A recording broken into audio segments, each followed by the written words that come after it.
But let's talk about the tenant retention piece, because that is what's going to save you the most amount of money if you can become really efficient on the tenant retention. So, and that piece is so important because we're not talking about some minor preventative maintenance things and stuff like that. We're talking about thousands of dollars between having someone that stays for 2 years versus someone that stays for 5, 6, 7 years, right? I mean, every time you're talking a couple $1,000s at a minimum for turnover. If you have to paint and carpet, that's a couple $1,000s every time.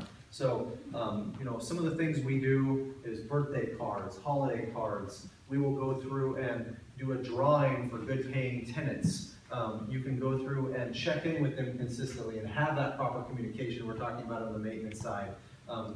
Buy them a turkey for Thanksgiving or a gift card to a grocery store for a turkey if they're good tenants, you know.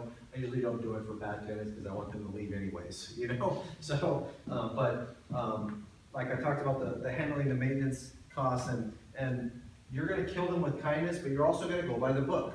You're also going to do exactly what the lease says within reason, but you're going to be as nice as possible about it, especially when they're in delinquency, because when they're in delinquency, they're already really emotional. So if you're emotional at all, you're bringing another heightened sense of emotion, and you're not going to get what you want, which is them paying the rent and to stay there.